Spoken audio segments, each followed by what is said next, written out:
sabi niya, we hire reactors.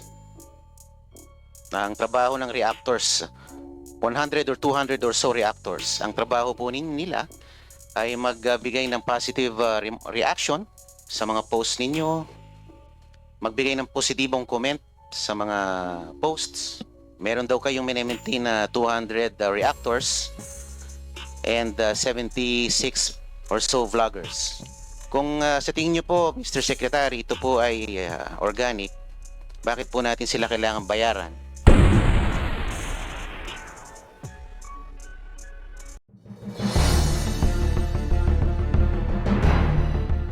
The chair now recognizes from the minority Honorable Paulo Henry Marcoleta from Sugi Party List. Thank you, Madam Chair. Mr. Secretary,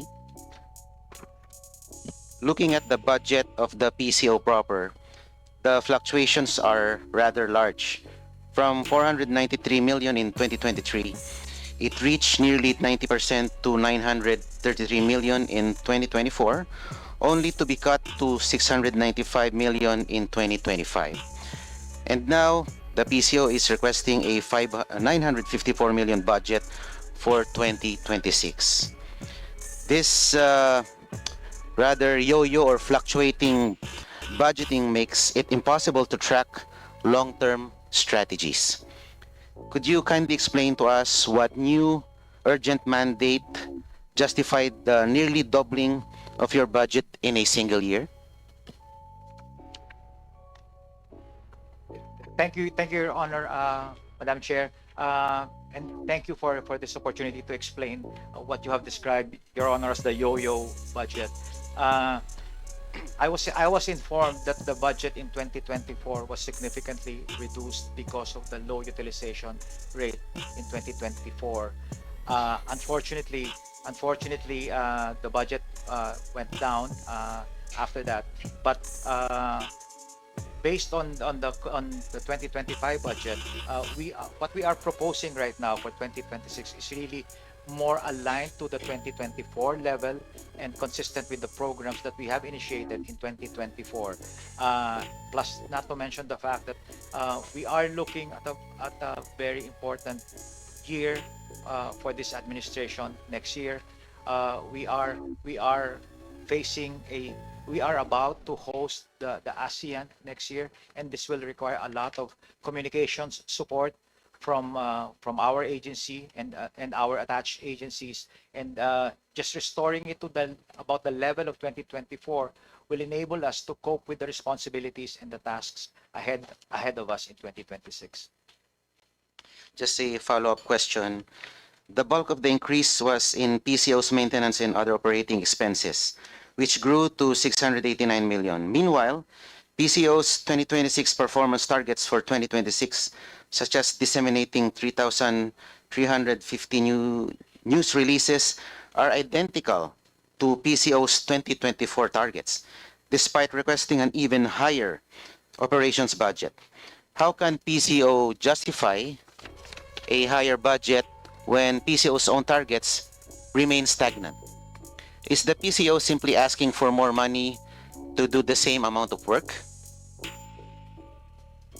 Thank you, Your Honor, and again, thank you for allowing us to clarify that point. We are already in representation. We've made representations already with the DBM to revise this target to accurately reflect the levels as stated in the MOE.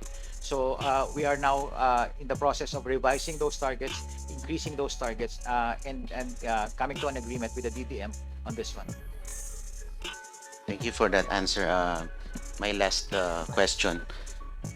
Nakalagay po sa mandato ng PCO na ang Presidential Communications Office ang magsisilbing primary communications arm ng gobyerno. At isa sa mga pangunahing trabaho ninyo ay ilathala ang mga magagandang achievements ng ating pamahalaan. While looking at your Facebook account, wala akong masyadong makita na notable achievements sa PCO Facebook page. Ang nakikita ko lang recently, yung mga inspection ng ating Pangulo sa mga faulty flood control projects. I don't know if it's that an achievement in itself. Nakita ko rin yung libreng sakay program. I think that's quite an achievement. Pero wala akong makitang malakihan o noteworthy or notable flagship project ng ating sa ngayon. Wala akong makita. And meron din kasi akong kakilala sa PCSO. Hindi naman ganun kakilala pero nakakapagkwento rin siya. Sabi niya, we hire reactors. Ang trabaho ng reactors, 100 or 200 or so reactors. Ang trabaho po nila ay magbigay ng positive reaction sa mga posts ninyo, magbigay ng positibong comment sa mga posts. Yun po ang trabaho. Aside from maintaining around 76 vloggers. Is that correct? Your Honor, if I may clarify, you mentioned PCSO or PCO? PCO, I'm sorry. PCO. Meron daw kayong minemaintain na 200 reactors and 76 or so vloggers. To that point, Your Honor, we don't maintain reactors and vloggers. We have organic supporters of the president who comments on our posts, but we don't retain any of those bloggers or reactors, as you may put it. Those are organic, real people commenting on our posts, commenting the activities, the programs of the president, and they are by no means employed by us. Taliwas po ang aking impormasyon na natanggap. Ito po ay binabayaran itong mga reactors natin ng 7,000 a month para magbigay ng magandang komento at magbigay ng magandang react, siguro heart or like, para po maganda ang traction ng ating mga posts. Kung sa tingin nyo po, Mr. Secretary, ito po ay organic, bakit po natin sila kailangan bayaran? Hindi po ba? Meron pa silang allowance sa load bukod po sa kanilang sweldo. Opo, with all due respect, Your Honor, hindi po namin sila binabayaran, and we can check that in the line item of our budget. Wala po kaming binabayaran na gano'n. As I said, and I will reiterate, these are organic, real people who supports the president and comments positively on the activities and programs of the president on our official channels, official platforms in social media. So wala po yun sa line item ng budget namin, Your Honor. Kung wala po kayong binabayaran, ano po ang komposisyon ng mga job orders po at COSs na binabayaran nyo that comprises most of the personnel services? Yes, Your Honor. For the JOs and the COS, their roles and responsibilities are clearly defined in the contracts that they signed, and we will be more than honored to furnish the committee with the JOs and the COS contracts if required, Your Honor. Ma'am, how much time am I given left?